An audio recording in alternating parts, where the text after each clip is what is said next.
Today I'll be analyzing an episode of the infamous TV show South Park. It has been running since 1997 in Comedy Central and was recently renewed to bring the total season count to 26. One of the show's defining factors is each episode is written and produced just a week before it's initially broadcasted. This helps in keeping the agenda of each episode relevant to issues and news at the time of airing. Some impressive achievements of the show include being banned in Sri Lanka and receiving over 5,000 angry emails for saying "Holy shit" 162 times in a single episode.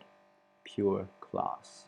The target audience for this show ranges from mature audiences looking for a witty and satirical outlook on contemporary issues and recent news to kids just keen for a dose of crude toilet humor. The episode I've chosen to analyze is Season 8, Episode 8, titled Douche and Turd. It was initially aired in October 27, 2004, just before the American presidential election on November 2 of the same year between candidates George W. Bush and John Kerry. This episode has two main agendas that drive the storyline. The first being the activities of the non-profit organization PETA, and the second being the process of election in American libertarian politics.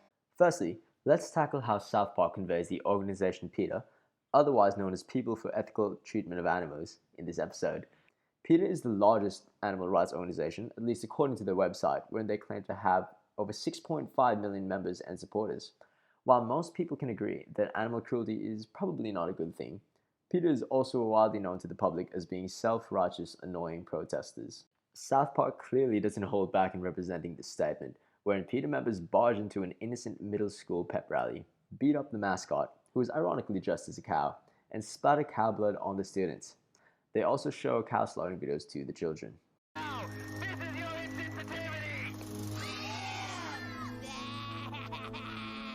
The exaggeration of this scene shows PETA's disregard for humans in general. They spoil the middle school pep rally for the children, with their actions highly likely to mentally scar any 9-year-old kid. Another scene that reiterates this is in the aftermath of their little protest, wherein the kids are weighing their options for a new school mascot. The Redskins, the Indians. But aren't Indians and Redskins just as offensive? No, those are fine. PETA doesn't care about people. And here's another scene that further reiterates their disregard for humans. Or maybe just children in general. Hello? Don't worry, we'll free you. Just sit still for a moment. Oh, thank God. Get off of him, you filthy human!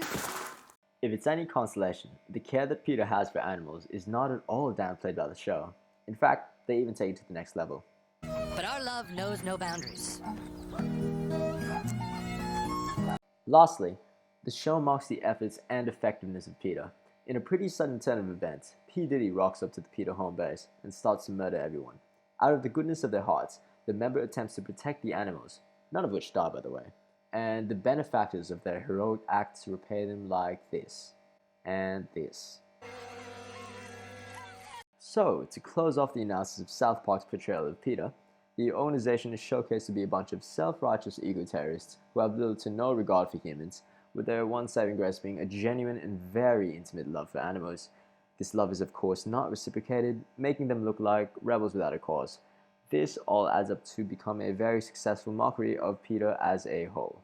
We work with the animals and try to live as they do. Next on the agenda is voting and elections, which drives the main storyline of this episode.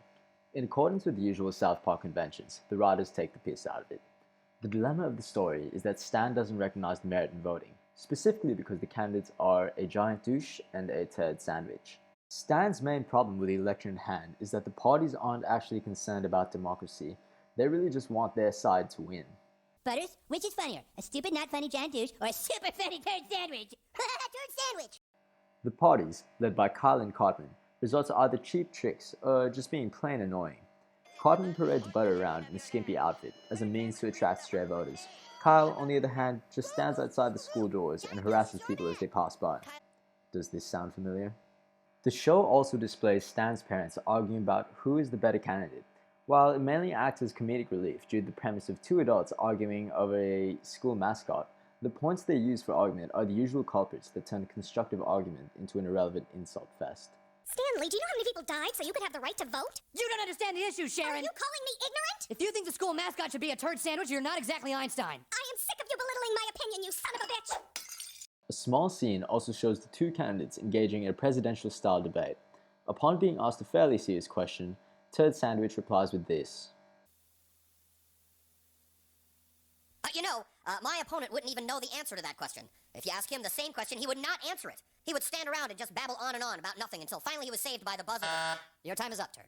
To sum it all up, while this episode was made a satirical take on the 2004 elections, one can't help but notice its accuracy in depicting the usual happenings during elections in general, even standing the test of time in the recent American presidential elections of 2016.